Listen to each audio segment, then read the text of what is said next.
وہی کام جو کئی دہائیوں تک کرتے رہے وہ دوبارہ سے کرنا شروع کر دیں گے۔ قتل و غارت کا بازار کراچی میں گرم کر دیا جائے گا۔ اور آپ کو میں بتاتے چلتی ہوں کہ ایک وقت تھا جب کراچی میں الیکشن ہوتے تھے تو MQM ڈنڈے کے زور پر اپنے نام کا ووٹ ڈلواتی تھی، یہ شہریوں کو ہراساں کرتی تھی کہ صرف اور صرف ہم کو ووٹ ڈالا جائے۔ وہ لوگ جنہوں نے ملک کی حفاظت کا بیڑا اٹھایا ہے اور انہوں نے حلف دیا ہے کہ وہ ملک کی حفاظت کریں گے، آج انہی لوگوں کے ہاتھوں MQM دوبارہ سے شہر کراچی کا امن تباہ کرنے جا رہی ہے۔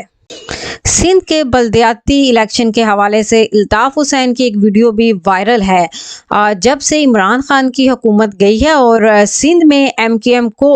دوبارہ سے اکٹھا کرنے کی کوششیں کی جا رہی ہیں، تب سے الطاف حسین کا جو پٹا تھا وہ بھی کھول دیا گیا ہے۔ اس لیے اکثر اور بیشتر ان کی جو ویڈیوز ہیں وہ سوشل میڈیا میں دیکھنے کو ملتی ہیں۔ انہوں نے اپنی حال ہی میں ایک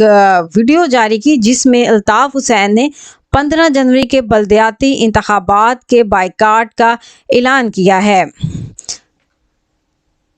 الطاف حسین انڈیا کے نیشنل ٹی وی پر بیٹھ کر بندے ماترم بھی گنگناتے رہے ہیں اور یہ مودی سے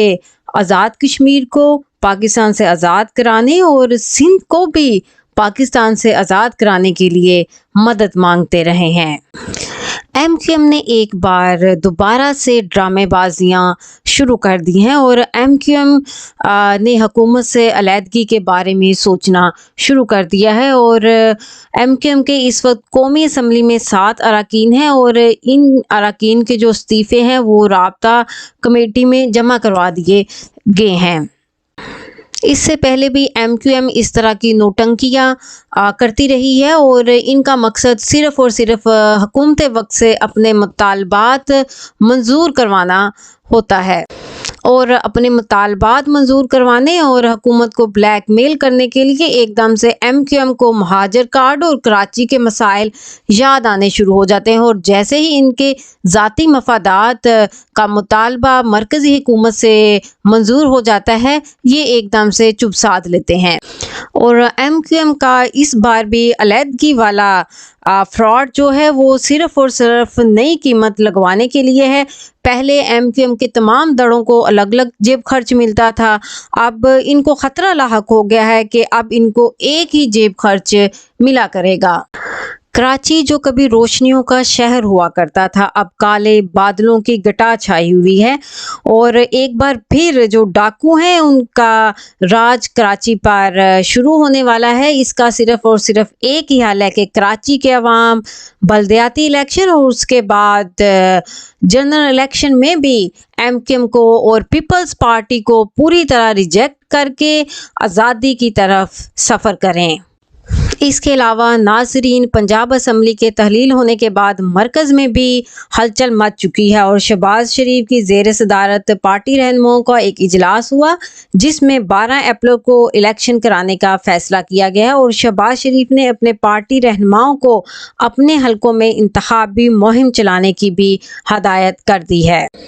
اجلاس میں یہ بھی فیصلہ کیا گیا ہے کہ نواز شریف، مریم نواز اور حمزہ شہباز اسی مہینے پاکستان یاترا کے لیے تشریف لے کر آئیں گے۔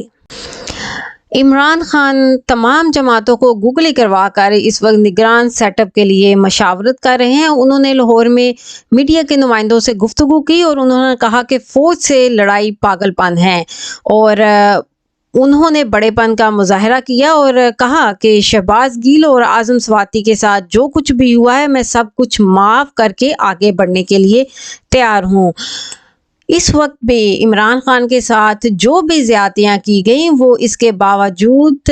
عوام اور ملک کے فائدے کے لیے اسٹیبلشمنٹ اور باقی تمام جماعتوں کے ساتھ چلنے کے لیے تیار ہیں اور ایک لیڈر کی سوچ ایسی ہی ہونی چاہیے کہ وہ ذاتی مفاد کی بجائے قوم اور ملک کے مفاد کو ترجیح دے۔ چینل کو سبسکرائب کرنا مت بھولیے گا، ویڈیو کو لائک اور شیئر کریں اور کومنٹس باکس میں آپ کی قیمتی رائے کا انتظار رہے گا۔ اللہ حافظ۔